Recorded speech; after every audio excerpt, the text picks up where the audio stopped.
যদি বলে কিরকম, এই জাগতিক জগতে খেলা খেলতে গেলে বাবা দুটো পক্ষ হতে হয়, তাই না? দুটো দল হতে হয়।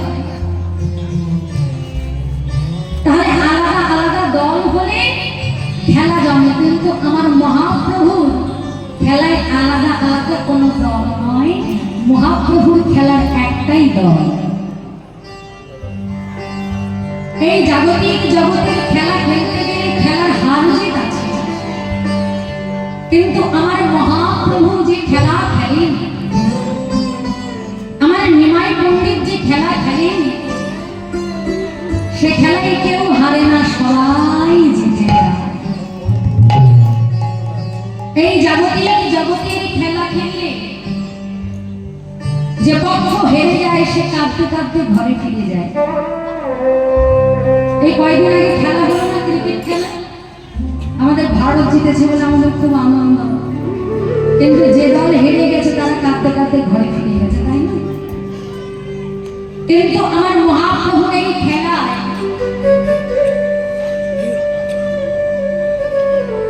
জাগতিক জগতের যার যত দুঃখ জ্বালা যন্ত্রণা আছে সব দূরীভূত হয়ে যায়, সেও কাঁদে, তবে খেলায় হেরে গিয়ে কাঁদে না। সে হরিনামে কৃষ্ণ প্রেমে পাগল হয়ে গৌর চরণ পাওয়ার আশায় ধুলার মাঝে গড়ায় যে গানে।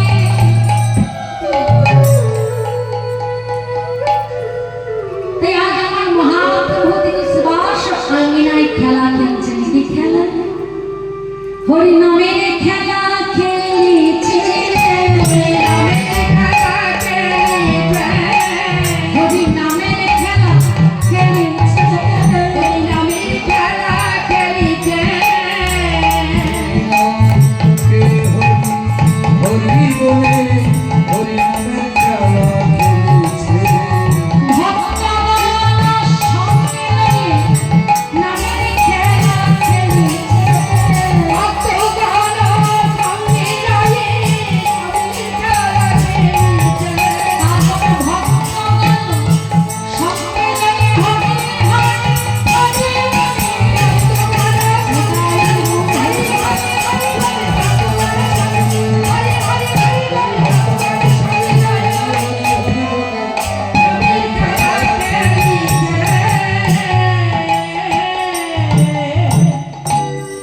হরিনামের খেলা খেলছেন কোথায়?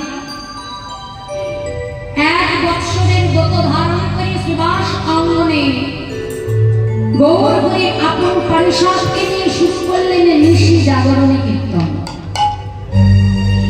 গৌর হরি এক বছর ধরে নিশি জাগরণে কীর্তন শুরু করলেন না, সারাদিন খেলা খেলেন, হরিনামের খেলা, কিন্তু সন্ধ্যা হয়ে সন্ধ্যার পরে আপন ভক্তগণকে নিয়ে সুবাস অঙ্গনে খেলা করেন। মহাজন বলেন, দেখো দেখো, মহাজন কত সুন্দর করে বর্ণনা দিলেন। আবার নাচ খেলা খেলছেন, খেলতে খেলতে নৃত্যও করছে, তোমরা করা? হ্যাঁ, এই দেখবে কিছুক্ষণ পরে ভক্তরা দেখবে এমনি এমনি দুলবে, দুলবে না? কীর্তন শুনতে শুনতে ভক্ত কখনো এমনি এমনি দোলে, এমনি ভাবে দুটি বাহু তুলে নৃত্য করে, আবার কখনো কাঁদে, কখনো হাসে, তাই না? এগুলো হলো হরিনামের খেলার লক্ষণ। তাই এখন মহাপ্রভু কি করলেন? মহাদেব বলেন, দেখো আজ নাচ তোর এই ভগত মান রে, নাচ তোর ভগত মন্ডলে, নাচ তোর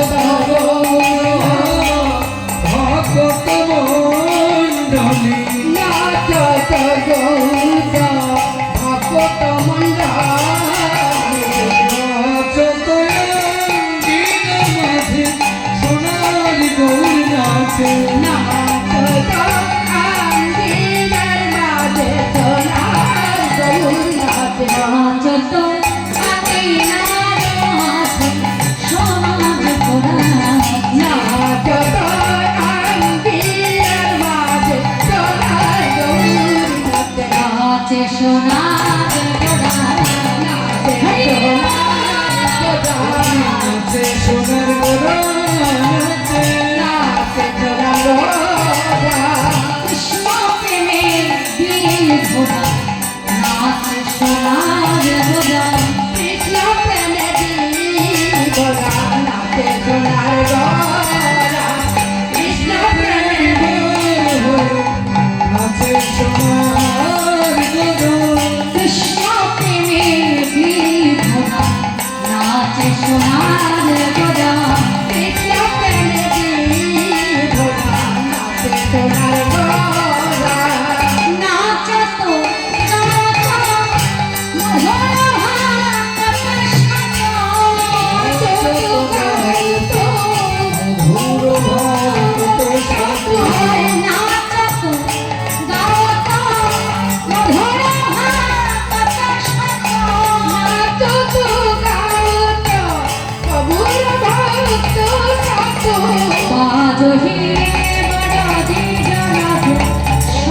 সাথে নাচে নাচে তো বড় জোরে নাচে সোনার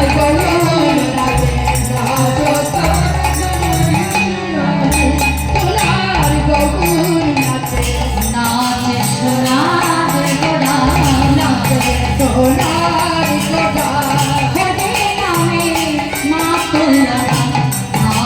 সোনার গোড়া হরি নামে মাতো নাচে সোনার গোড়া হরি নামে বীর গোড়া বাসুরাম মাঝে হরি নামে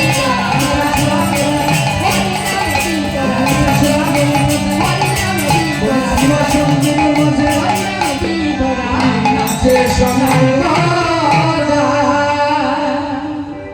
নাচ তো গৌর ভারত মণ্ডলে নাচ তো আঙিনার মাঝে গৌর ধরে যাই না দিবাস অঙ্গকে নৃত্য করছে মা এখন গৌর ধরির সঙ্গে তার যত পারিসম্পর্ক আছে পঞ্চতত্ত্ব দেখেছে বাবা তোমার পঞ্চতত্ত্ব চিত্রপটে সাক্ষাৎ দর্শনের কোথা দিয়ে হবে সেই সৌভাগ্য তো আমরা বুঝিনি তোমরা করেছো তা আমার তো আর হয়নি সেই সাধন নাই ভজন নাই কি করে হবে বলো তাহলে চিত্রপটে আমরা সবাই পঞ্চতত্ত্ব দেখেছি বলো দেখি পঞ্চতত্ত্বের মাঝখানে কে থাকে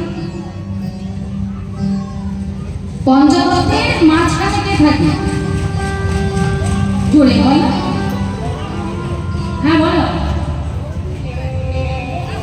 হ্যাঁ মহাপ্রভু থাকে সবার মধ্যমণি হলেন আমার গৌরাঙ্গ সুন্দর আর আমার গৌর হলেন দক্ষিণে মানে ডান দিকে থাকে সত্যি তোমরা কি ভালো এরকম করে কথা না বললে ভালো লাগে অনেকে দেখবে কাঠের মতন চুপচাপ বলে দেবে কীর্তন বলছে বলে না আমরা শুনছি শুনে যাই তোমরা কি ভালো গো মায়েরা শ্রোতা বক্তার মধ্যে যদি কথার আদান প্রদান না হয় তাহলে সে কীর্তন শুনতে কিন্তু ভালো লাগে না কীর্তন ভালো লাগে না তো মাঝে মাঝে একটু কথা বলবে দেখবে ভালো লাগবে কারণ এই জগতে কৃষ্ণ কথাই হলো কথা আর সব কথাই আছে ব্যথা তাই না দেখবে যত সময় তোমরা হরিবাসনে থাকবে তোমাদের দেখবে সংসারে দুঃখ জ্বালা যন্ত্রণা সব ভুলে মনে পড়বে যত সময় হরিবাসন থাকবে শুধু আনন্দ আর আনন্দ কোনো জ্বালা নাই যন্ত্রণা নাই ব্যথা নাই যেই ঘরে ফিরে যাবে সেই আবার শুরু হয়ে যাবে হরিবল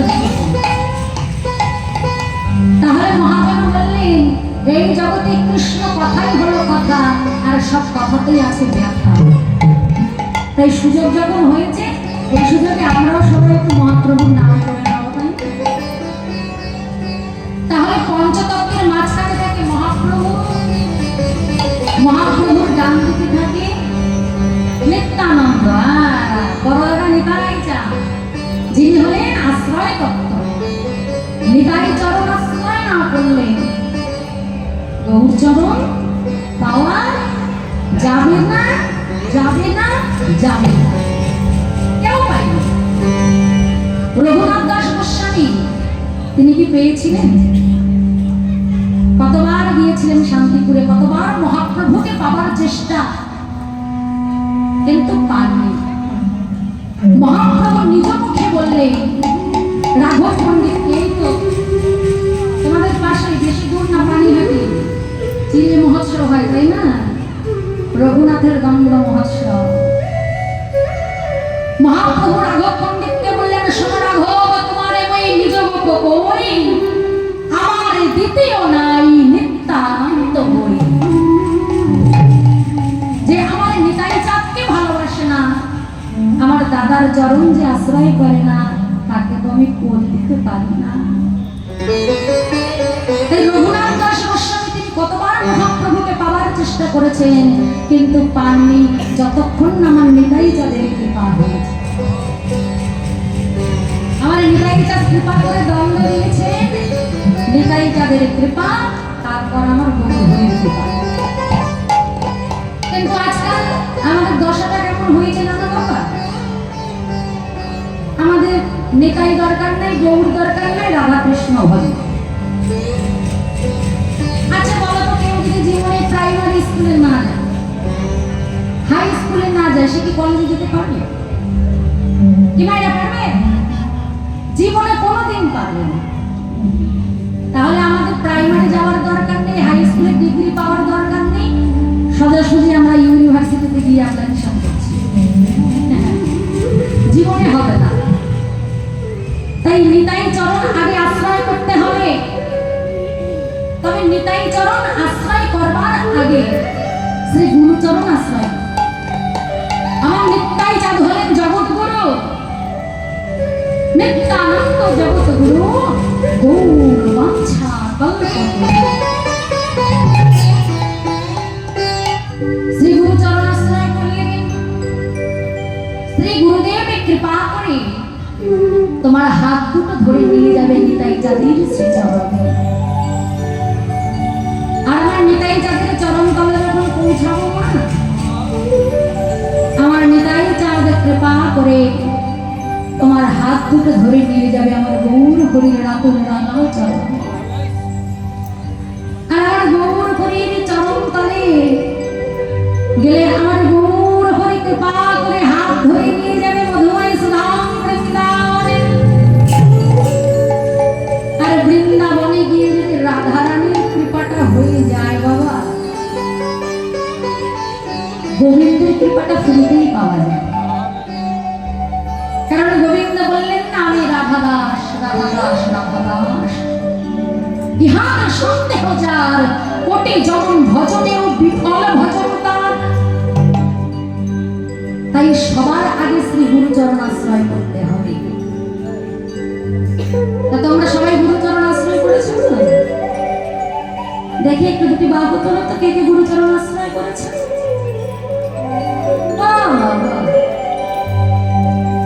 আমি তো ভাবলাম টাউন এলাকা, বোধহয় কয়েকজনের হাত উঠবে। সত্যি তোমরা খুব ভালো গো, গুরুচরণ যদি শক্ত করে ধরে থাকতে পারো, শ্রী গুরুটা যদি কৃপা হয়, অসাধ্য সাধন হয়ে যায়। কারণ শাস্ত্রে বললেন, কৃষ্ণ রুষ্ট হলে গুরু রাখিবারে পারে, আর গুরু যদি রুষ্ট হয়, কৃষ্ণ রাখিবারে না। তাই সবাই মিলে যদি বাবা বললে বলে আপনা আপন শ্রী গুরুদেব কি, বলে শ্রী গুরু মহারাজ কি, জয় জয় প্রভু কি, জয় জয় কর্তা কি, জয় নবদ্বীপ কি, জয় মহতি হরি ভাষণ কি, হরি বল হরি বল হরি বল। তাই আজ পঞ্চতত্ত্ব নৃত্য করছে। গৌর হরির ডান দিকে আছে নিতাই চাঁদ, আর নিতাই চাঁদের ডান দিকে আছেন শান্তিপুরনাথ ঠাকুরানা ঠাকুর অদ্বৈত আচার্য গোস্বামী, আর গৌর হরির বাম ভাগে আছেন গদাধর বাবা, আর গদাধরের বাদিকে শ্রীবাস পণ্ডিত। আজ আমার গৌর হরির নৃত্য দেখে পঞ্চতত্ত্ব তারা আর থাকতে পারলো না বাবা, তারাও দুটি বাহু নৃত্য করছে। মহাদেব বললেন, দেখো শোভাটা কেমন হয়েছে। এবার শ্রী অদ্বৈত নিত্যানন্দ মায়েরা হরিবাসরে আসলে তিনটে জিনিস নিয়ে আসতে হয় বাবা। তা তোমরা এনেছো কিনা জানি না, তবে আমার মন বলছে এনেছো। তিনটে জিনিস না আনলে হরিবাসর হয় না। একটা হলো মায়েদের অনুধ্বনি, একটা হলো বাবাদের জয়ধ্বনি, আর একটা হলো শঙ্খধ্বনি। নিতাই গৌর হরি। এবার শ্রী অদ্বৈত নিত্যানন্দ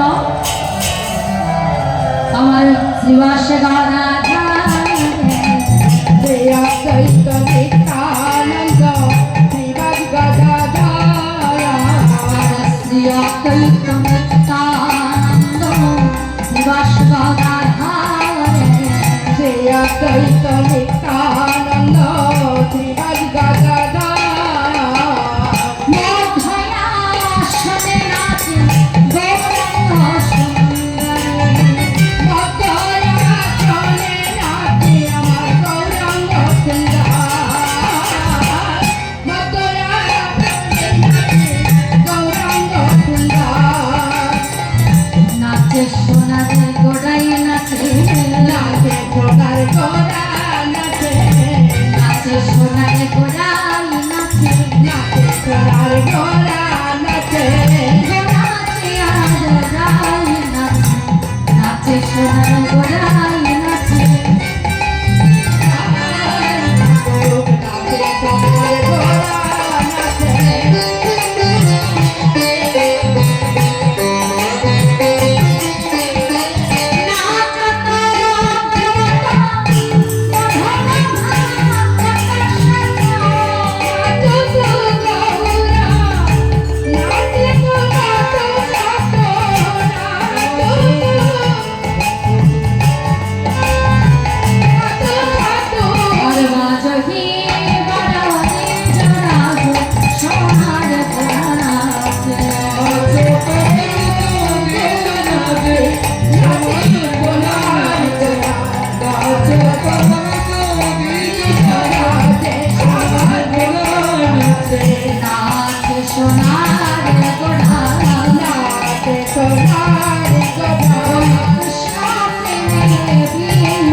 নাচে সোনার গোরা নাচে। আমার গৌরগণী যেই নৃত্য করছে, গৌর হরি সব পঞ্চতত্ত্ব নৃত্য করছে বাবা। যত ভক্তবৃন্দ ছিল তারাও নৃত্য করছে, কিন্তু এই যে খোল আর গড়টা শিখর বেজে উঠল মহাপ্রভু নৃত্যের সঙ্গে সঙ্গে। শিখর বেজে কি বলছি জানো? শিখর বেজে বলছে তাত্তা ধ্রিমি ধ্রিমি মৃদঙ্গ বাজত, তাত্তা ধ্রিমি ধ্রিমি মৃদঙ্গ বাজত, ধ্রিমিতা ধ্রিমিতা ধ্রিমি মৃদঙ্গ বাজত, ধ্রিমিতা ধ্রিমিতা ধ্রিমি মৃদঙ্গ বাজত। রুজু ঝুলো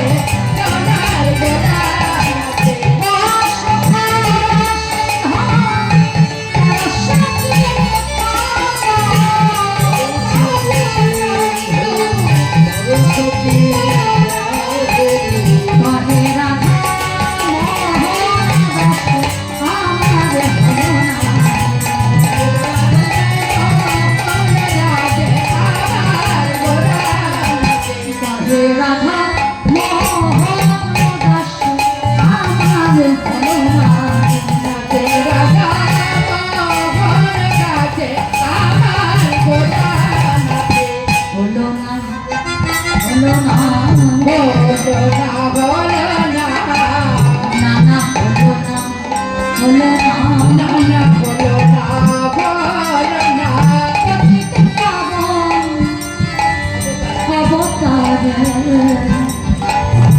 হলো না হলো না আর পতিত পাবন অবতারে হলো না হলো না কত পাপে পাপি করে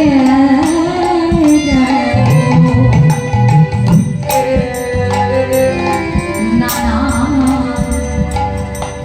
হলো না হলো না পতিত পাবন অবতারে না না হলো না হলো না গোবরে মালা অবতারে পাপি পাপি করে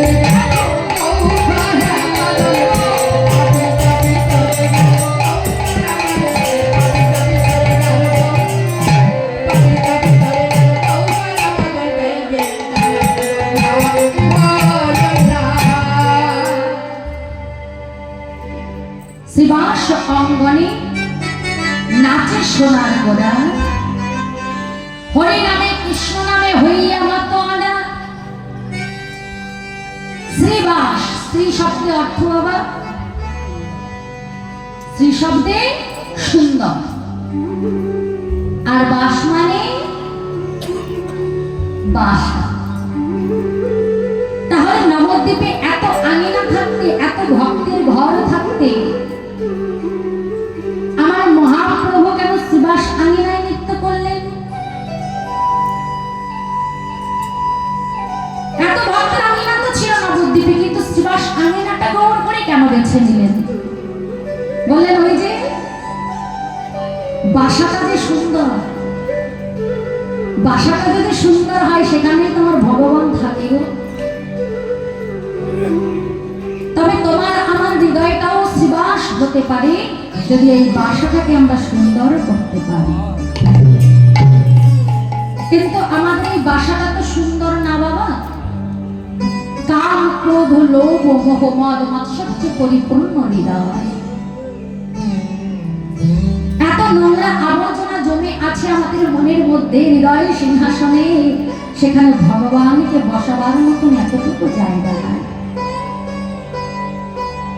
ভগবানকে বসাবো কেমন করে? বাসাটাকেই যে সুন্দর করতে পারিনি, কেমন করে করবো গো? আজও পরের ভালো দেখলে মনে মনে হিংসা হয়, তাই না?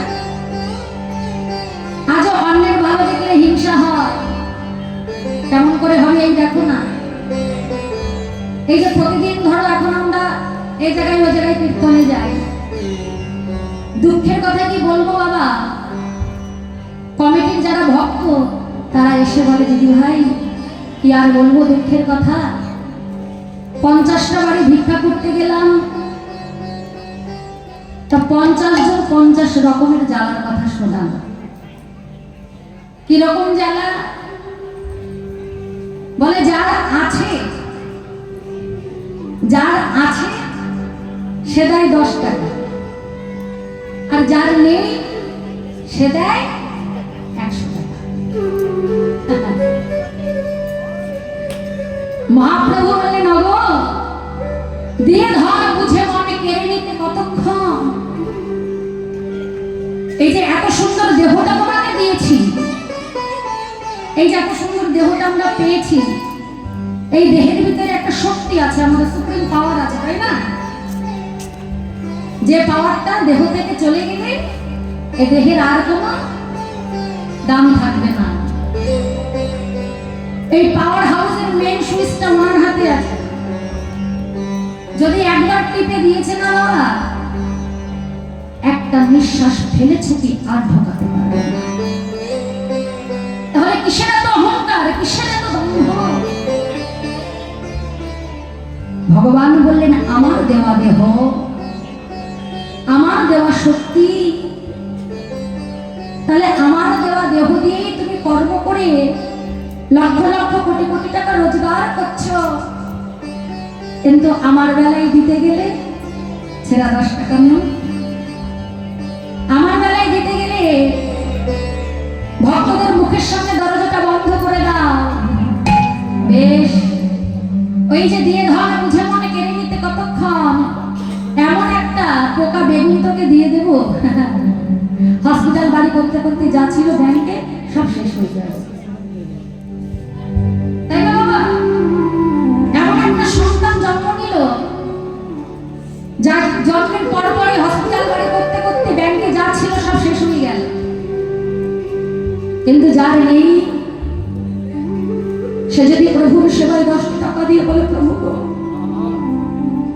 তোমার দেওয়া দেহ, তোমার দেওয়া সম্পদ কি দেব তোমার, কি আছে আমার, তুমি কৃপা করে যা দিয়েছো তাই তোমাকে দিলাম প্রভু, তুমি নিজ গুণে কৃপা করে এই অধমার এই দানটুকু তুমি গ্রহণ করো।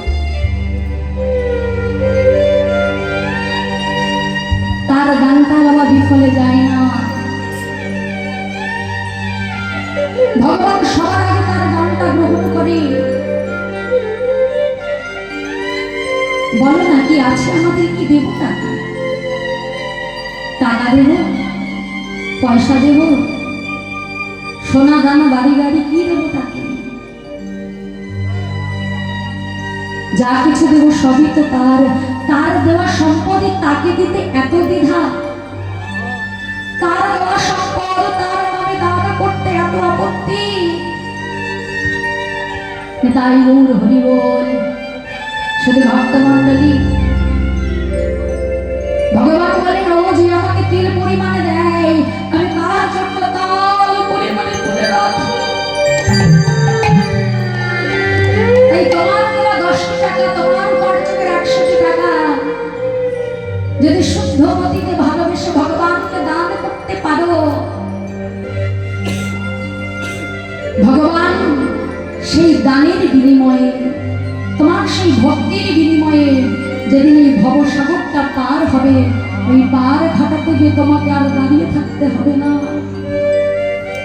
আমার দয়াল ভগবান নিজ গুণে কৃপা করে এসে তার চরণ তরিতে করে তোমায় ভবসিন্ধু পার করে দেবে। নিতাই গৌর হরি।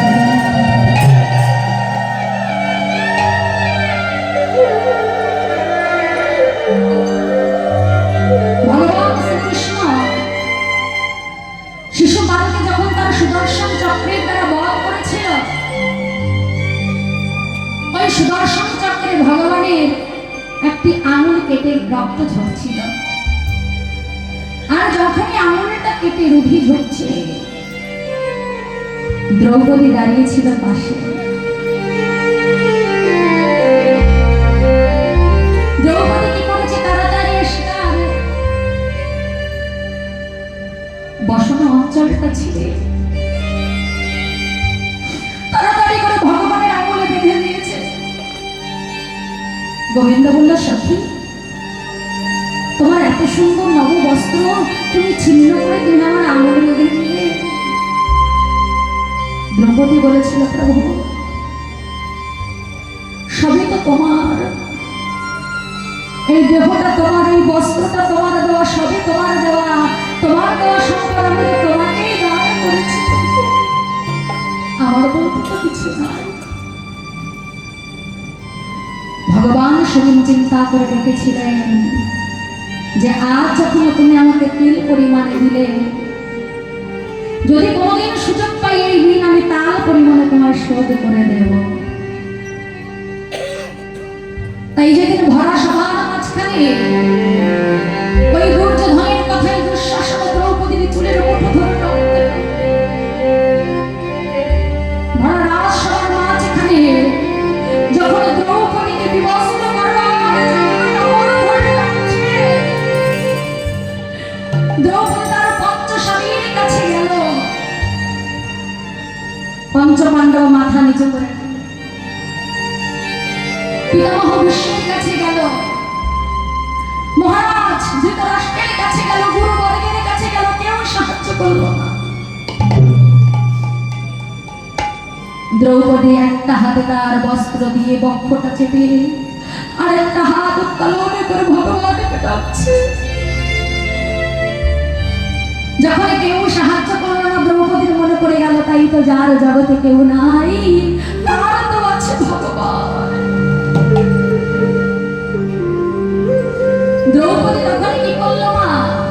দুটি হাত উত্তোলন করে ডেকে উঠল মধুসূদন।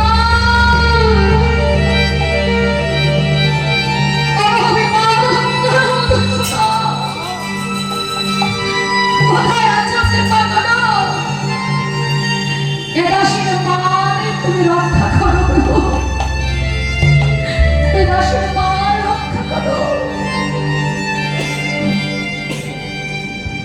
ভগবান সেদিন দ্রৌপদীকে এত বস্ত্রের যোগান দিয়েছিল মা, দুর্যোধন টানতে টানতে হাঁপিয়ে গেল, তার শত ভাই ধরে টানছে, কিন্তু দ্রৌপদীকে বিবস্ত্র করতে পারল না। কেন? ওই যে এতটুকু কাপড় দান করেছিল ভগবানকে, আজ তার বিপদের সময় ভগবান তার মান রক্ষা করলো বস্ত্র দান করে।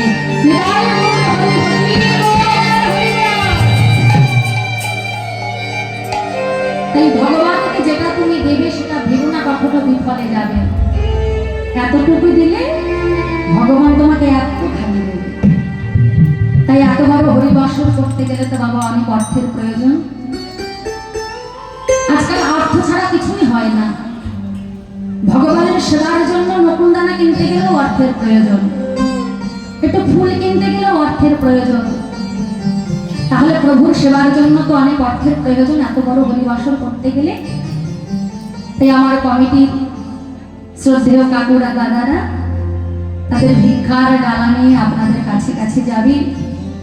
আপনারা দুহাত ভরে প্রভুর সেবার জন্য দান করবেন। আপনাদের এই দান বিফলে যাবে না, এই দান পরমার্থে পৌঁছে যাবে। নিতাই গৌরীষ্টম প্রেমানন্দে হরি বল, হরি বল, হরি বল। তাই আজ আমার গৌর হরি সেবাস অঙ্গিনায় কীর্তন করছে তার অন্তরঙ্গ ভক্তকে নিয়ে। বহিরঙ্গ ভক্ত করে নাম সংকীর্তন, অন্তরঙ্গ ভক্ত সঙ্গে প্রভু করে রস আস্বাদ। বহিরঙ্গ বহিরঙ্গ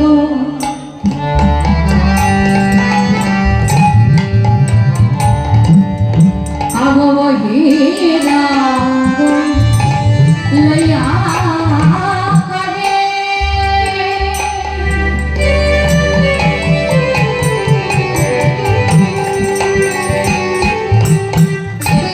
প্রভু আমার নাম সংকীর্তন।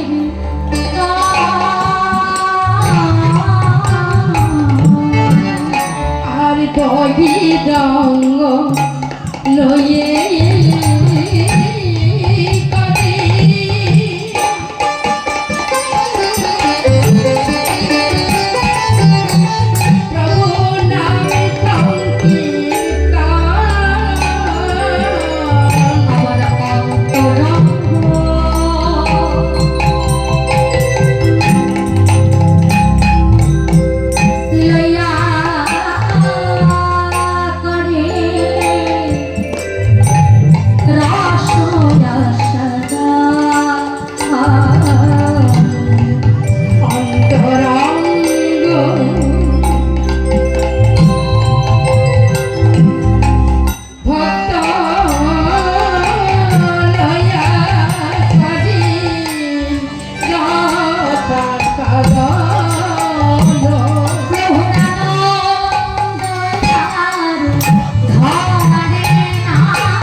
দরজাটা বন্ধ করে, গৌর হরি দরজা বন্ধ করে কীর্তন করছে, কিন্তু আমার এই গৌর হরির শিবাস আঙিনায় দরজা বন্ধ করে কীর্তনটা সইতে পারল না কিছু তার্কিক ব্রাহ্মণ সমাজপতির দল।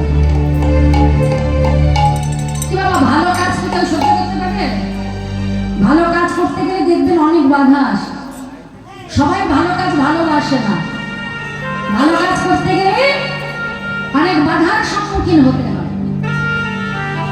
ওই যে মহাজন বললেন না, দেখবেন সতের শত্রু বেশি অসতের, অসতের বন্ধু বেশি। সতের পাল্লা সবসময় হালকা হয় আর অসতের পাল্লা ভারী হয়। মহাভারতে দুর্যোধনের যত সেনা ছিল, বলুন তো যুধিষ্ঠিরের পক্ষে কি অত সেনা ছিল? তাহলে কার দল ভারী ছিল? দুর্যোধনের দল ভারী ছিল। কিন্তু দুর্যোধনের দল ভারী হলে হবে কি, তার ধর্মটা ছিল অধর্ম, সে ধর্মের পথে কখনো চলেনি। কিন্তু যুধিষ্ঠির সদা সর্বদা ধর্মের পথে চলেছে, তাই তার দল হালকা হলো, অবশেষে জয় কিন্তু যুধিষ্ঠিরেরই হলো। ভগবান এখানে শিক্ষা দিয়ে গেলেন, সৎ পথে চলতে গেলে অনেক বাধা, অনেক বিপত্তি তোমার আসবে, কিন্তু তাই বলে সৎ পথকে, ধর্মকে কখনো ছেড়ো না। ধর্মকে অবলম্বন করে বাঁচতে হবে। আর ধর্মকে যদি অবলম্বন করে বাঁচতে পারো, শত আঘাত শত যন্ত্রণার পরে জয়টা কিন্তু তোমারই হবে। তাই আর আমার মহাপ্রভু যখন হরিনাম সংকীর্তন করছেন, সহ্য করতে পারল না তৎকালীন সময়ের ব্রাহ্মণ পণ্ডিত তার্কিক সমাজপতির দল। তারা একজন আরেকজনের সঙ্গে যুক্তি পাকাচ্ছে। 5 পণ্ডিত নবদ্বীপে শিবাসঙ্গরের বহির দরজায় দাঁড়িয়ে আছে। একজনের নাম ন্যায়রত্ন, বিদ্যারত্ন, তর্কলঙ্কা, বাচস্পতি আর তর্কচূড়ামণি। 5 পণ্ডিত শিবাস অঙ্গনের বহির দরজায় দাঁড়িয়ে দাঁড়িয়ে যুক্তি পাকা চাই ভাই। ওই জগন্নাথ মিশ্রের ঘরে একটা কুপুত্র জন্মেছে, যার নাম হলো নিমাই। বিদ্যারত্ন পণ্ডিত বলে উঠলেন, কুপুত্রই বটে, ব্রাহ্মণের সন্তান হয়ে জাতির বিচার নাই, কুলের বিচার নাই, যাকে পাচ্ছে তাকে বক্ষ মাঝে জড়িয়ে ধরে বলে কিনা হরি বল, বলে কিনা হরি বল, হরি বল। তর্কলঙ্কা বলে উঠলেন, তবে আর বলছে কি, যা ধর্ম একেবারে বসাতে দিল না। দিন নেই রাত নেই, মরা চাপড়ার ফল পেটাচ্ছে। দিন নেই রাত নেই, কাশার শব্দ আর ওই মরা ফেলা হরিনাম একেবারে যার মাথা জ্বালিয়ে দিল না। না না না, এই নবদ্বীপের মানুষগুলো আগে আমাদের কথা শুনে চলত। আমরা যা বলতাম, এই নবদ্বীপের মূর্খ মানুষগুলো তাই মেনে চলত। আমরা যা বিধান দিতাম তারা তাই মানত। কিন্তু এখন ওই নিমাইয়ের দলে ভিড়ে নিমাই যা বলে তাই শোনে, এখন আর আমাদের কথা মানে না। আজও আছে বাবা সমাজে, আজও সমাজে এমন এমন মানুষ আছে যে তাদের কথা আমাদের মেনে চলতে হয়। তৎকালীন সময়ও ছিল, তৎকালীন সময়ে ওই ব্রাহ্মণ পণ্ডিতদের দলের লোকের কথা শুনে চলতে হতো। আর যেই না গৌর হরির দলে গিয়ে সবাই ভিড়েছে, পণ্ডিতগণ মনে মনে চিন্তা করছে, এবার তো আমাদের কথা আর কেউ শুনবে না, এবার আমাদের বিধান আর কেউ মানবে না, আর কিছুদিন গেলে আমাদেরকে তো নবদ্বীপ ছাড়া হতে হবে। তাহলে কি করা যায়? চলো আমরা সবাই মিলে নিমাইয়ের ওই হরিবাসরটাকে ভেঙে নষ্ট করি। কথায় আছে না, চলে চলে মস্ত তো ভাই, আছে না বাবা? এই জগতে যে যেমন প্রকৃতির মানুষ, তার বন্ধুত্বটা কিন্তু তেমন প্রকৃতির মানুষের তাই চোরের সাথে জয় রাধে রাধে, জয় রাধে।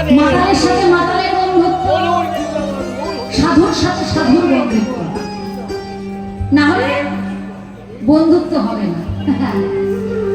কিন্তু মহাজন বললেন ওই চোর বা মাতাল যদি কখনো সাধুর কৃপা পায়, সাধুর কৃপা বলে সেই চোর বা মাতাল একদিন সেও সাধু হয়ে যায়। দস্যু রত্নাকর সাধু হয়নি, কারণ সাধুর পরশ পেয়েছে। মাতাল জগাই মাধাই তারা সাধু হয়নি, আমার নিতাই গৌর মতন সাধুর সঙ্গ করেছে। তাই বললেন চোর বা মাতাল যদি সাধুর সঙ্গ করে একদিনে তারাও সাধু হয়ে যায়। মহাজন বললেন ওগো ধরতে যদি হয় দিয়ে আমার নিতাই যাদের চরণ ধরো, আমার গৌর চরণ ধরো। আমার নিতাই গৌর চরণ যদি শক্ত করে ধরতে পারো, কে বলতে পারে একদিন হয়তো ওই জগাই মাধাইয়ের মতন চপাল ভগবানের মতন হয়তো আমরা উদ্ধার হয়ে যাব। কিন্তু দুঃখের বিষয় কি জানো না, আমরা আমাদের ধর্মটাকে গলা টিপে হত্যা করে ফেলছি। আমাদের ধর্মটাকে নষ্টের মূল কারণ হলো আমরা সনাতনীরা, আমরা হিন্দুরা, অন্য কেউ নয়। কারণ আমাদের ধর্মটাকে যদি আমরা সত্য করতে না ধরতে পারি, অন্য ধর্মের লোক এসে মারিয়ে চলে যাবে, আমাদের মাথা ধরে দাঁড়াবার জায়গা থাকবে। এই 29শে ফাল্গুন আমার গৌর ঘরের আবির্ভাব তিথি, দোল পূর্ণিমার তিথি, যার আরেক নাম হলো গৌর পূর্ণিমা তিথি। কিন্তু বলো তো কজন বাঙালি জানি, কজন জানি এই দোল পূর্ণিমার দিন আমার কলিযুগ পাবন অবতার আমার গৌর হরির আবির্ভাব হয়েছিল? জানি না। যদি বলা হয় নিতাই চাঁদের আবির্ভাব তিথি কবে বলো তো, বলতে পারবো না। এই হোলির দিন আমার গৌর হরির আবির্ভাব তিথি, আমার গৌর হরির জন্মতিথি। যে দিনটা আমাদের নিরামিষ আহার করে ভগবানের সেবা করা উচিত, ভগবানের নাম শ্রবণ করা উচিত। কিন্তু বলো না আমরা কয়জন করি? হোলির দিন, দোলের দিন দেখবে মদ মাংসের দোকানে বেশি ভিড় হয় বাবা। হ্যাঁ, আর তারপরে ওই মদ মাংস খেয়ে কিছু কিছু মানুষ আছে নিজেরা মারামারি করে হসপিটালে গিয়ে ভর্তি হচ্ছে, আবার কেউ কত মরেও যায়। এই হোলির দিন দেখবে বাড়ির মায়েরা বাবারা ছেলে মেয়েদের বারণ করে আজকে বাড়ির বাইরে বেশিক্ষণ থাকবি না, কারণ আজকে দিনটা ভালো না। ওই দিন কিন্তু বেশি মার্ডার খুন হয়। কি বাবা মিথ্যা বলছি কথাটা? হ্যাঁ, কারণ আমাদের ধর্মটাকে তো আমরা নষ্ট করছি। আমাদের ধর্মকে নষ্ট করবার জন্য অন্য ধর্ম দায়ী না, আমরা দায়ী। তাই নিজের ধর্মকে শক্ত করে ধরো, নিজের ধর্মকে যদি ভালোবাসতে পারো তাহলে মাথা তুলে দাঁড়াতে পারবে না, মাথা তুলে দাঁড়াতে পারবে না। নিতাই চাঁদ গৌর হরিকে ডেকে বলছে দাদা চলো তুমি আমি দুজন মিলে কলির জীবের গাড়ে গাড়ে গিয়ে হরি নাম প্রেম প্রচার করি। নিতাই চাঁদ ডেকে বলছে নিমাই হরি নাম তো প্রচার করব, কিন্তু কলির জীব হরি নাম গ্রহণ করতে চায় না। বলছে কেন দাদা গ্রহণ করতে চায় না কেন? বলে কি করে গ্রহণ করবে? কলির জীবের কাছে হরি নাম যে বড় তেতো। এখানে যদি ফাংশন হতো, সিনেমা আর্টিস্ট আসতো, মাঠের কানায় কানায় লোক ভরে যেত, কিন্তু হরি নামে লোক কোথায়? রাত 10টা বাজলে পাখি সব উড়ে যাবে। হরি বল হরি। আমার গৌর হরি বলছে দাদা এই কলি যুগে কলির জীবের হরি নাম বিনা গতি নাই, গতি নাই, গতি নাই। জীব যদি গ্রহণ করতে না চায় হাতে ধরবো, তাও যদি না চায় ওদের পায়ে পড়বো, তবুও যেন তেন প্রকারেণ নাম ওদের দেবই দেব, কারণ নাম বিনা গতি নাই। তাই নিতাই গৌর দুটি ভাই চলেছে কলির জীবের দ্বারে দ্বারে হরি নাম প্রচার করতে। কেমন ভাবে? ও মুখে হরি বলে হরি বল, হরি বলে বলে আমার নিতাই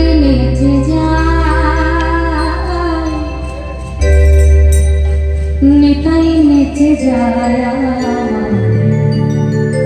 মায়ের অবধান নিতাই গৌর হরি বলেছে। হরি বল হরি বল হরি বল বলে হরি বল হরি বল হরি বল বলে নিতাই রেখে যায় নিতাই রেখে যায়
ঘুম পাচ্ছে কি তাও যায়? আমি বললাম ঘুম পাচ্ছে কি? বলছে জয় জয় রাধে জয় রাধে। ঘুম পাচ্ছে না? পাচ্ছে বাবা? বলো ঘুম পাচ্ছে না, বলতে বলতে মুখ ফসকে বেরিয়ে গেছে। হরি বল হরি বল। এখন পণ্ডিতগণ শিবাস অঙ্গনের বহির্দরজায় দাঁড়িয়ে দাঁড়িয়ে যুক্তি পাকাচ্ছে কিভাবে নিমাইয়ের হরিবাসরটাকে নষ্ট করা যায়। তর্কলঙ্কা পণ্ডিত বলে উঠলেন, হ্যাঁ গো, জগাই মাধাইয়ের মতো মাতাল নিমাইয়ের হরিবাসরটাকে ভাঙতে পারল না। মলয় চাপকাজি নিমাইয়ের হরিবাসরটা ভাঙতে পারল না, তাহলে নবদ্বীপে কি এমন কেউ নাই যে নিমাইয়ের হরিবাসরটাকে ভাঙতে পারে? নিমাইকে তার সাঙ্গ কর্ম সমেত নবদ্বীপ ছাড়া করতে পারে। এমন সময় নদিয়ার ওই পথ ধরে শিবাস অঙ্গনের ওই পথ ধরে যাচ্ছে আরেক পাষণ্ড, নাম তার চপলগোপাল। বিদ্যারত্ন পণ্ডিত বলে উঠলেন, একবার ভালো করে তাকিয়ে দেখ কে আসছে। বলেন কে আসছে? বলেন ভালো করে তাকিয়ে দেখো, নবদ্বীপের মহাতান্ত্রিক, নবদ্বীপের মহাজ্ঞানী, নবদ্বীপের মহাপণ্ডিত। আরে মহা করে চলেছে, নামটা তো বলবে। আরে বাবা ভালো করে তাকিয়ে দেখো, নবদ্বীপের আরেক পাষণ্ড, নাম হলো তার চাপাল গোপাল। চাপাল গোপাল ছিল মাতৃ সাধক।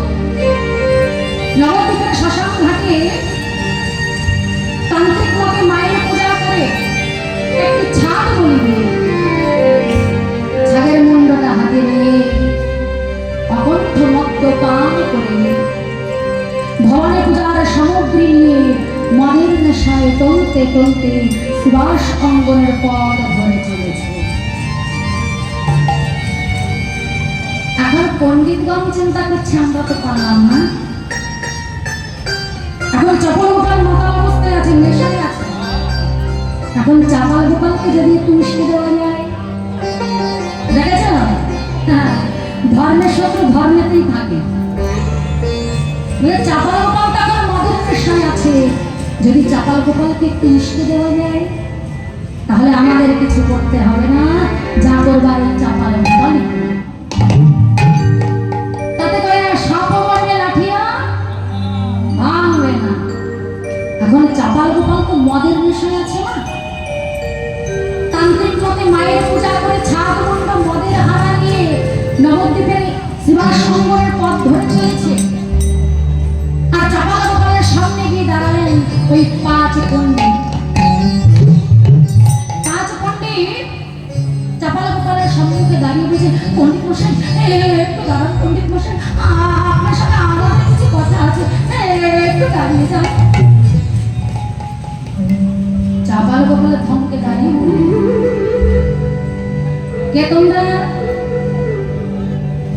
এই তোমাদের মুখগুলো কেমন চেনা চেনা লাগছে? কে তোমরা? এই নামটা একবার বলো। তোমার নাম কি? বলে আমার নাম ন্যায় রাখে। তোমার নাম? বাচস্পতি। এই তোমার নাম? বলে আমার নাম তর্কলঙ্কা। তোমার নাম? বলে তর্ক চূড়ামণি। বলে বাবা, শুধু মনিতে হয় না, আবার তর্ক চূড়ামণি। নামগুলো তো বেশ ভালো। আমার পথ আটকে দাঁড়িয়ে আছো কেন? কি বলবে? তাড়াতাড়ি বলো, আমার তো সময় নেই, যা বলবো তাড়াতাড়ি বলে পথটা ছেড়ে দাও। পণ্ডিত মশাই, আমরা খুব বিপদে পড়েছি পণ্ডিত মশাই। আমরা ভেবেছিলাম আমরা আপনার কাছে যাব, কিন্তু আপনার সাথে যখন দেখা হয়ে গেল খুব ভালো হলো। পণ্ডিত মশাই, আমাদের বুঝি আর নবদ্বীপে থাকা হবে না, আমাদের বুঝি এবার নবদ্বীপ ছাড়া হতে হবে। নবদ্বীপ ছাড়া হতে হবে কেন? কে করবে তোমাদের নবদ্বীপ ছাড়া? ওই যে ওই জগন্নাথ মিশ্র। জগন্নাথ মিশ্র? না না, জগন্নাথ মিশ্র নয়, জগন্নাথ মিশ্রের বেটা, যার নাম হলো নিমাই পণ্ডিত। পণ্ডিত নিমাই পণ্ডিত, নিমাই পণ্ডিত। যা আমি তো নবীন মশাই, আমরা ভাবতাম এই নবদ্বীপে আপনি একমাত্র শ্রেষ্ঠ পণ্ডিত, কিন্তু ওই নিমাই যে বলে বেড়াচ্ছে। কেমন করে মুশকিল দিচ্ছে নিমাই, কি বলে বেড়াচ্ছে? ওই নিমাই না,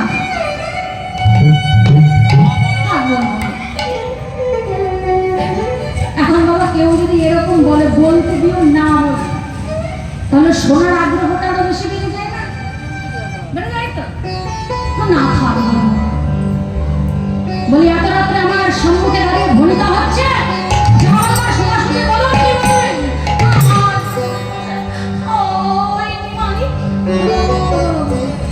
নিমাই বলে কিনা নবদ্বীপে ওর মতো বড় পণ্ডিত আর নাকি কেউ নাই, নবদ্বীপে ওই নাকি শ্রেষ্ঠ পণ্ডিত।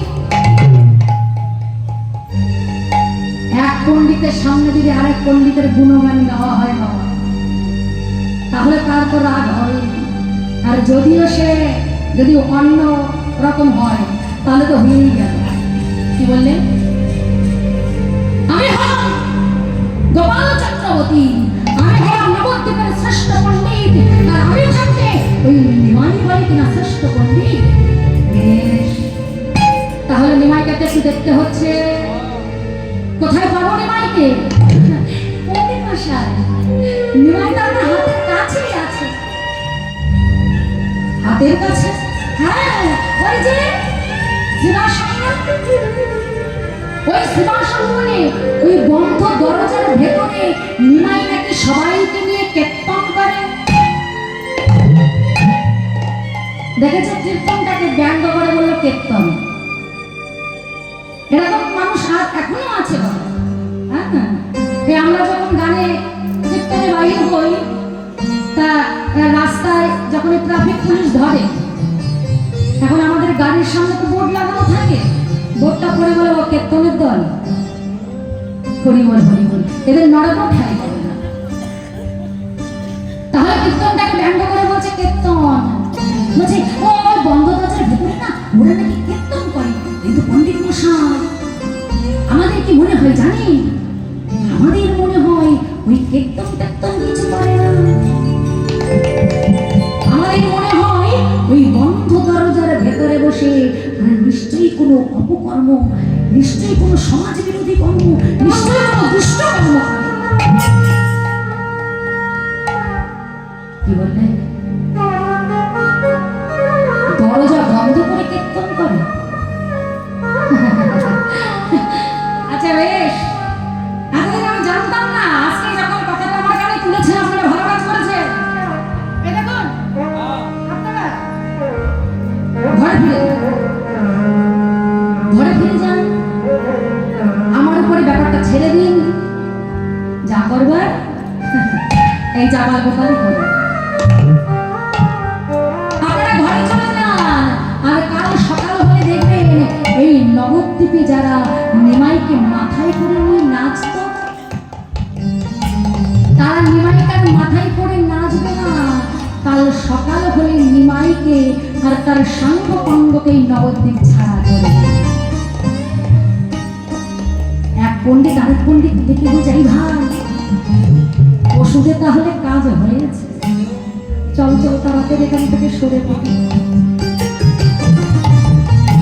ব্রাহ্মণ পণ্ডিতের দল চলে গেল, আর মদের নেশায় আত্ম অহংকারে বশীভূত হয়ে চাপাল গোপাল করে বসলো জীবনের সব থেকে বড় অপরাধ। কি করলো জানো? মনে মনে চিন্তা করছে, মা আয় মা, সারা জীবন তোকে আমি দেখে গেলাম, সারা জীবন তোকে আমি পূজা করে গেলাম, মদের নেশায় আছে তো, কিন্তু মা কোনোদিন তুই তো আমায় দেখা দিলি না। আয় মা, আয় মা, তুই কোথায় মা? একবার দেখা দে মা।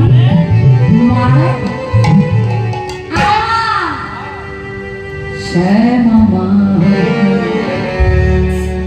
মা গোয়া মা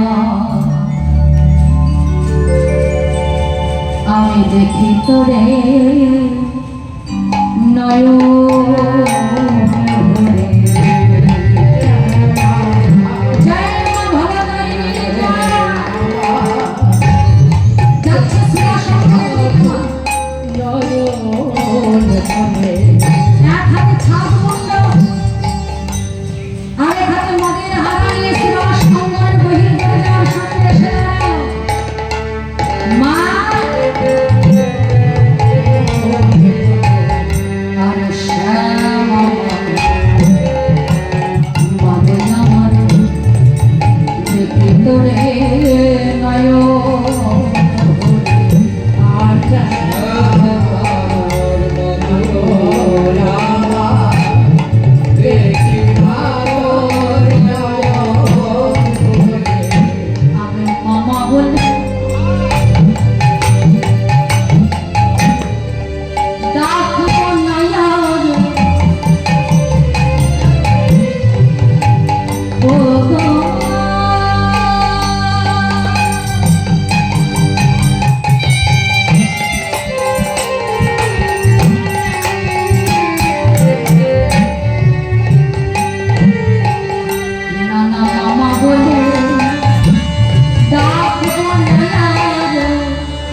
যদি আমায়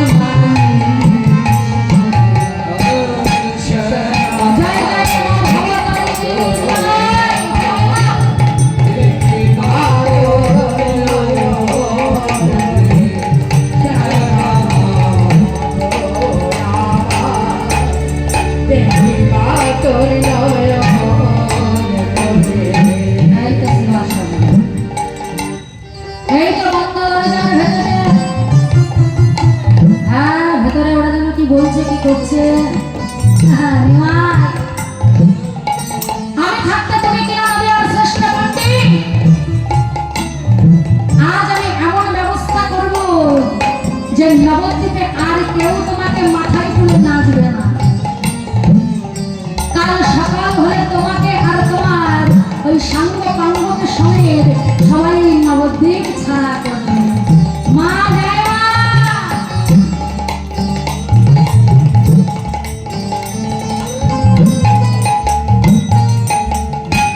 আমি কি করবো জানো? চাপালে কেবল আত্মহংকারে বশীভূত হয়ে মদের নেশায় মাতাল হয়ে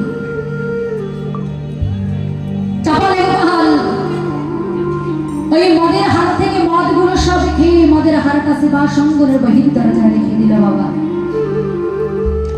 ভবানী পূজার যত সামগ্রী রক্ত চক্র রক্ত জবা আলো কন্টুল সর্বস্ব ছড়িয়ে ছিটিয়ে দিল শিবাশঙ্করের বহির দরজা। তাতেও স্বাদ মিটল না। হাতে ছিল যে পাঠার মুন্ড, ওই পাঠার মুন্ডটা নিয়ে পরম ভক্ত সুবাসের বহির দরজায় শক্ত করে বেঁধে দিল। এই অপকর্ম করে অট্ট হাসি হেসে করতালি দিয়ে বলছে কেমন মজা কেমন মজা।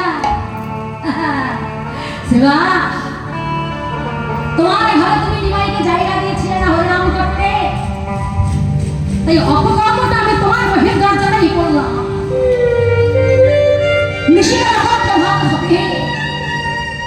আর এই পথ দিয়ে দলে দলে কত সাধু গুরু বৈষ্ণব যাবে গঙ্গা স্নান করতে। আর তারা যখন দেখবে শিবাসীর বহির দরজায় মদের হারা, শিবাসীর বহির দরজায় ছাদ মুন্ড, শিবাসীর বহির দরজায় ভবানী পূজার সামগ্রী, তখন সবাই তোমাকে কি বলবে জানো? শিবাস তোমাকে আমি মাংস ভোগ সাজাবো, তোমাকে আমি মর্ত পাই সাজাবো, তোমাদের আমি এই নবদ্বীপ ছাড়া করবো। দেখি এবার কে তোমাদের বাজায়। মানুষের যখন ক্রোধ হয় না বাবা, মানুষের যখন ক্রোধ হয় তখন দেখবেন স্মৃতি নাশ হয়ে যায়। আর যখন বুদ্ধি নাশ হয় তখন মানুষ অধঃপতন ঘটে। তাই আজ চাপাল গোপালের তাই হল। আর অহংকার দ্বারে পরম ভক্ত সেবাসীর দ্বারে অত্যাচার করে চলে গেল।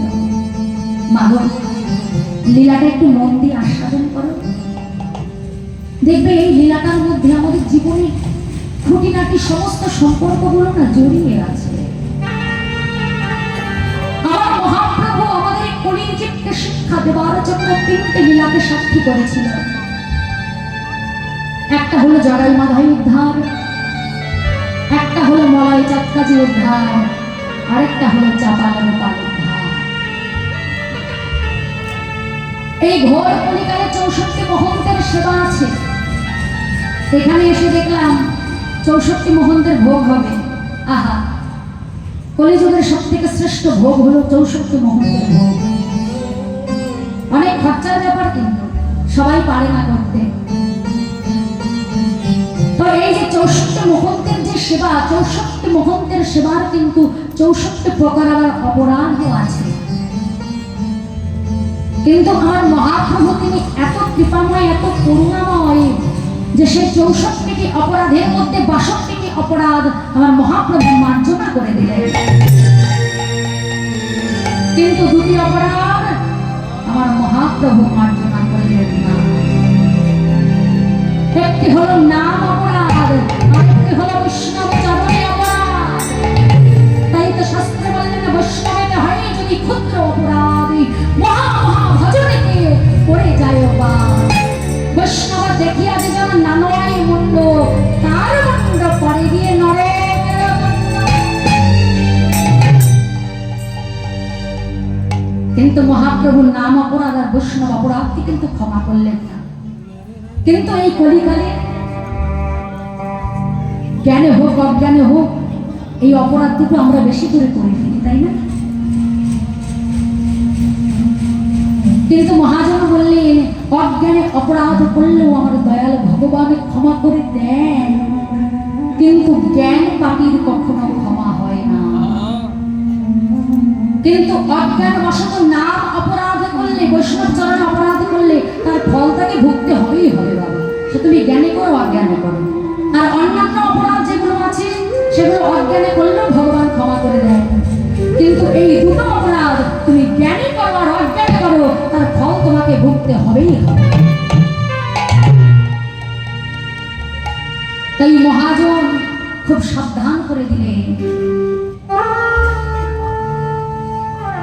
পরম ভক্ত সেবাসের দ্বারা অত্যাচার করে চলে গেল চাপাল গোপাল। মনে মনে চিন্তা করছে, কেউ বুঝি জানলো না, কেউ বুঝি বুঝলো না। কিন্তু যিনি জানার মানে, যিনি বোঝার মানে, তার চোখ কি ফাঁকি দেওয়া যায় না? ভগবানের চোখ কখনো ফাঁকি দেওয়া যায় না। শিবাস পণ্ডিতের বহির দরজায় অপরাধ করে চলে গেল চাপাল গোপাল। মহাপ্রভু অন্তরে জানতে পারলেন, অন্তরে জানতে পেরে শিবাসকে বলছে, শিবাস ও শিবাস, তুমি দরজাটা খুলে দাও শিবাস, আমি আমার মায়ের কাছে যাব। শুধু ভক্তমণ্ডলী, একটা কথা না বলে পারছি না, যেটা খুব ভালো লাগলো। অনেক জায়গায় তো কীর্তনে যায়, কিন্তু মাইক নাম কি করে মাইকটা চালিয়ে দিয়ে এদিক ওদিক ঘুরে বেড়ায়। কিন্তু আমার এখানে মাইক নাম দাদা খুব মন দিয়ে কীর্তনটা আস্বাদন করছে। ভগবানের চরণে প্রার্থনা করি এইভাবেই যেন প্রভুর চরণে মতি থাকে। তাই হরি হরি হরি হরিবল হরিবল। শিবাস, দরজাটা খুলে দাও শিবাস, আমি আমার মায়ের কাছে যাবো শিবাস, আমাকে আমার মায়ের কাছে দিয়ে এসো শিবাস। শিবাস পণ্ডিত বলছে, প্রভু প্রতিদিন নিশি প্রভাত হলে প্রভাতকালে আমি তো তোমাকে তোমার মায়ের কাছে দিয়ে আসি, কিন্তু আজ নিশি প্রভাত হতে এখনো অনেক সময় বাকি আছে। তুমি এক্ষুনি আমার ঘর ছেড়ে চলে যাবে দয়াময়, আর কিছুক্ষণ থাকো না প্রভু। নিশিটা প্রভাত হলে আমি তোমাকে নিজে হাতে করে তোমার মায়ের কাছে দিয়ে আসবো। না শিবাস, তুমি তাড়াতাড়ি করে আমার মায়ের কাছে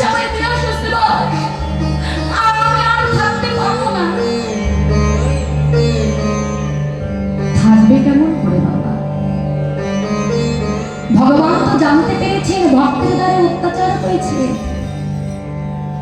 আর নিশি প্রভাত বলে এই দুনিয়ার পথে দলে দলে কত মানুষ যাবে, কত ভক্ত যাবে, তারা যদি সুভাষের বহির দরজায় এত অত্যাচার দেখে, না জানি আমার সুভাষকে কত অপরাধী ভাববে, আমার সুভাষকে কত অপরাধ দেবে, কত অপমান দেবে। অন্তর্যামী ভগবান অন্তরে জানতে পেরে বললেন, সুভাষ দরজাটা খুলে দাও। বেশ প্রভু, আমি দরজাটা খুলে পথটা ঝাড় দিয়ে পরিষ্কার করে দিই, তারপর তোমাকে তোমার মায়ের কাছে নিয়ে আসবো। শ্রীবাস পণ্ডিত বদলে গৌর নাম গাইতে গাইতে চলেছে দরজাটা খুলতে, আর মুখে কি বলছে জানো? বদলে বলছি, আমরাও বলবো সবাই মিলে শ্রীবাস পণ্ডিতের সাথে, ভক্তগণ সবাই মিলে দুটি বাহুতে আমরাও বলবো,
গৌর বলে ঘর ছেড়ে চলে যাবে পরে ব্যথা নিয়ে, প্রভুর নাম বদলে গাইতে গাইতে যেই না দরজাটা খুলেছে না বাবা, দরজাটা খোলাবার সঙ্গে সঙ্গে শ্রীবাস পণ্ডিত চমকে উঠলেন।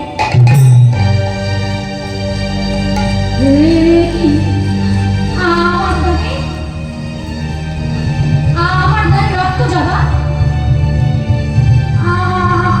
আমার দ্বারে আতঙ্ক হলে, আমার দ্বারে মদের খানা,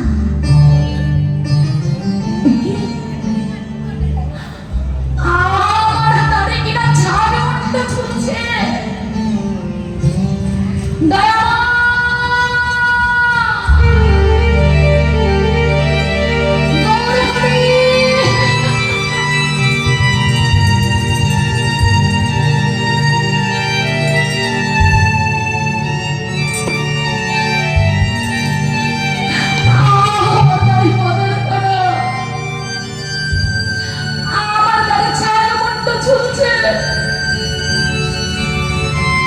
বলো না প্রভু, আমি তো কোনোদিন কারো কোনো ক্ষতি করি নাই,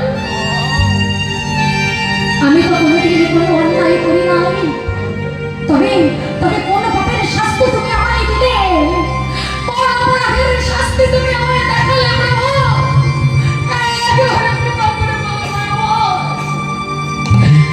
একবারে কৃপা করে বলো প্রভু, কোন পাপের হইতে। কিন্তু মা বৈষ্ণবের দ্বারে যদি মদের হারা ছাগ মুন্ড দেখে, কোন বৈষ্ণব কি সইতে পারে বাবা? আর সুভাষ পণ্ডিতের মতো বৈষ্ণব, যার একমাত্র পুত্র বিয়োগেও সুভাষ পণ্ডিত নাম যজ্ঞ ভঙ্গ করেনি। সুভাষ পণ্ডিতের ঘরে প্রভু হরি নাম করছে, আর এদিকে আরেক ঘরে সুভাষ পণ্ডিতের একমাত্র পুত্র মারা গেছে। পুত্রকে হারিয়ে মালিনী দেবী পুত্র হারা হয়ে ছেলেকে বুকের মধ্যে জড়িয়ে ধরে হাউমাউ করে কাঁদছে।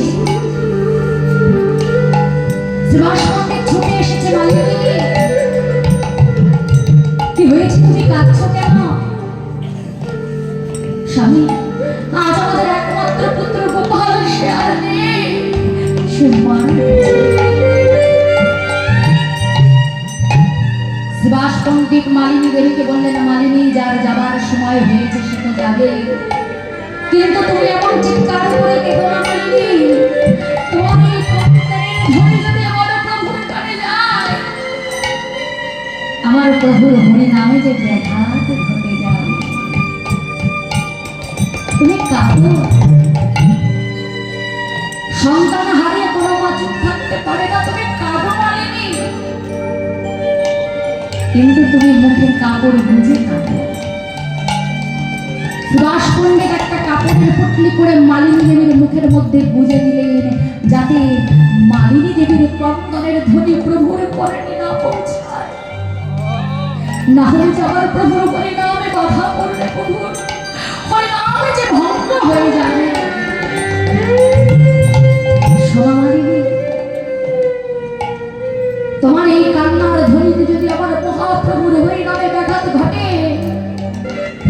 পুত্রকে হারিয়েছ, এবার তুমি তোমার স্বামীকে হারাবে। আমার প্রভুর নামে যদি ব্যাঘাত ঘটে, ওই গঙ্গার জলে আমি ডুবে মরব। এই হলো সুভাষ পণ্ডিত, যে সুভাষ পণ্ডিত তার একমাত্র পুত্র হারা হয়েও হরিনামে বাধা হতে দিল না। আজ সেখানে পণ্ডিতের দ্বারে অত্যাচার করে গেল চাপাল গোপা। আজ সেই পণ্ডিতের দ্বারে মনের হারা ঝাড়ুন্ড জ্বলছে না।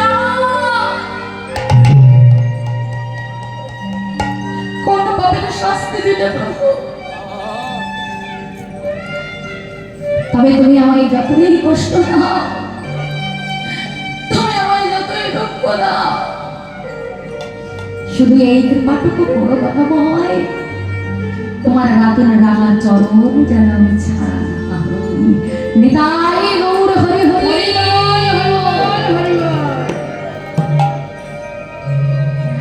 মহাপ্রভুকে করলেন, ভেতরে সব জানতে পারলেন, আর সুভাষ পণ্ডিত মহাপ্রভুকে দিলেন না। সুভাষ পণ্ডিত কি করলেন, দুজন ডোম ডাকবে বলে সবে একটা অগ্রসর করেছে, আর এমন সময় ওই পরবে নিয়ে চলেছে নদীয়ার কত সাধু গুরু বৈষ্ণব প্রভাতকালে গঙ্গা স্নান করে। আর সুভাষ পণ্ডিতকে দেখে থমকে গেল। কি সুভাষ, তোমার দ্বারে মদের হারা, তোমার দ্বারে ছাদ মুন্ড?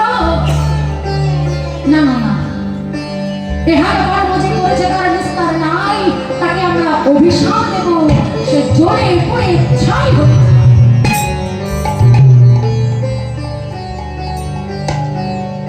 যেই না ব্রাহ্মণগণ বৈষ্ণবগণ অভিশাপ দিল, যে পাষণ্ড এই কর্ম করেছে সে জোরে পড়ে ছাই হয়ে যাবে।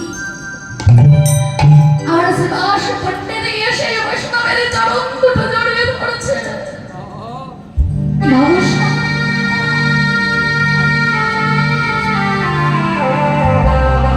অভিশাপ দেবেন না, আপনারা বৈষ্ণব, বৈষ্ণব কখনো কাউকে অভিশাপ দেয় না, বৈষ্ণব কখনো কাউকে আঘাত করে না, তার প্রমাণ আমার নিতাই চা। কি গো বাবা, নিতাই চাকরি যখন মাথায় কলসির কানা ছুঁড়ে মেরেছিল, আমার নিতাই চাঁদকে মাথায় উল্টে মেরেছিল। নিতাই চাঁদ ডেকে বলেছিল, মাধাই রে, তুই আমার কলসির কানা ছুটে নিয়ে আমার ললাট থেকে রক্ত ঝরানি। এ ব্যথা আমার আজ না হয় কাল সেই যাবে, এ আঘাতের চিহ্ন হয়তো আমার আজ না হয় কাল মুছে যাবে। তুই তোমার অভিরামকে আঘাত করেছিস, কিন্তু মাধাই রে, আমি তোর অন্তরঙ্গে এমন আঘাত করব, সারা জীবন তুই আমার উপর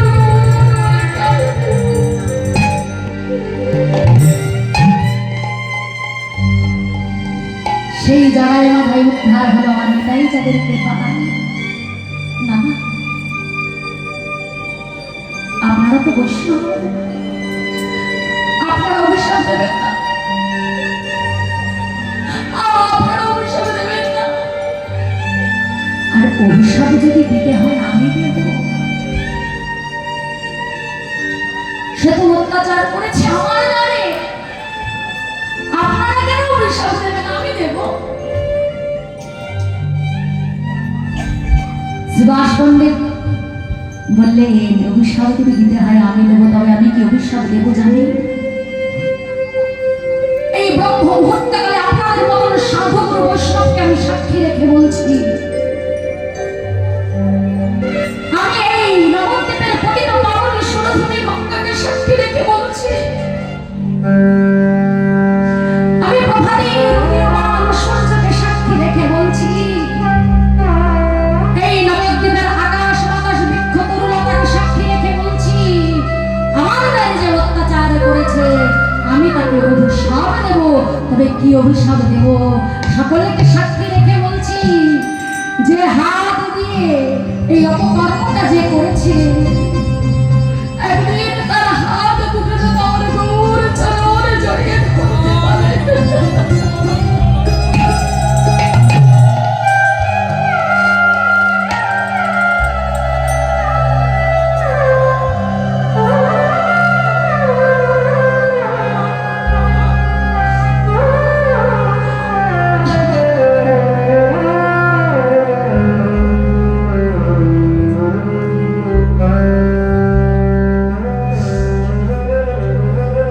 আমি জানি না কে তুমি অপরাধ করেছ,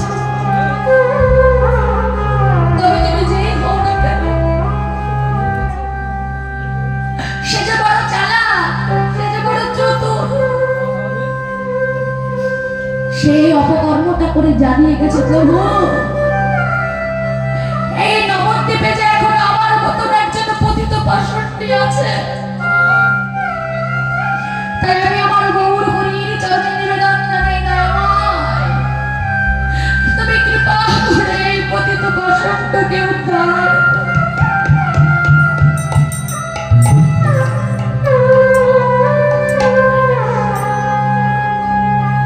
এই হলো বৈষ্ণব বাবা, এই হলো সাধুর লক্ষণ, এই হলো বৈষ্ণবতার লক্ষণ। কিন্তু আমাদের যদি কেউ একটা হয়, তাকে আমরা দুটো দেওয়ার জন্য তৈরি হয়ে থাকি। কিন্তু শাস্ত্রে বললেন, ত্রিনাদপি শুনেছেন তরুণ এবং সহিষ্ণু না অমানিন মান দেন কীর্তনীয় সদা। যে বৈষ্ণব হবে তার মধ্যে বিন্দু মাত্র ক্রোধ থাকবে না, তার মধ্যে অভিমান থাকবে না, সে সদা সর্বদা সকলকে ভালোবেসে চলবে, তার মধ্যে বিন্দু মাত্র অহংকার ক্রোধ থাকবে না। ত্রিনাদপি শুনেছেন তরুণ এবং সহিষ্ণু না অমানিন মান দেন। যাকে জগতে কেউ মান দেয় না তাকে সে মান দেবে। কীর্তনীয় সদা হরি, সদা সর্বদা বদনে থাকবে কৃষ্ণ নাম হরি নাম। নিতাই গৌর হরি। তবে হ্যাঁ বাবা, মাথা আমাদের নিচু করে থাকতে বলেছেন মহাপ্রভু। ত্রিনাদপি শুনেছেন, ত্রিনের থেকেও নিচু হতে হবে। কিন্তু তাই বলে এই নয় যে আমাদের ধর্মকে যদি কেউ অপমান করে চলে যায় তার সামনে মাথাটা নত করে। সেই শিক্ষা কিন্তু আমার মহাপ্রভু দেননি। আমার মহাপ্রভু মলাই চাঁদ কাজী যখন নবদ্বীপে এসে তার ভক্তদের প্রতি অত্যাচার করল,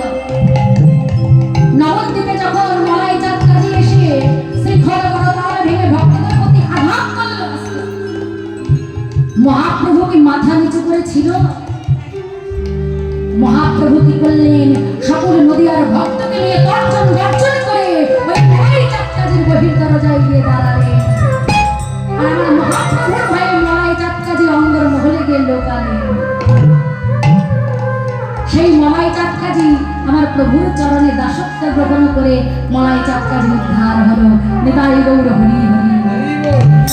মহাপ্রভু বললেন, মাথা সব জায়গায় নিচু করলেও কেউ যদি তোমার ধর্মকে অপমান করে তাকে উপযুক্ত জবাব তোমাকে দিতেই হবে। ভগবান যেমন বাঁশিও নিয়েছিলেন, বাঁশিও বাজিয়েছিলেন, তেমন অস্ত্র হাতে অসুরকে সংহারও করেছিলেন। নিতাই গৌর হরি হরি। হরি বল, হরি বল।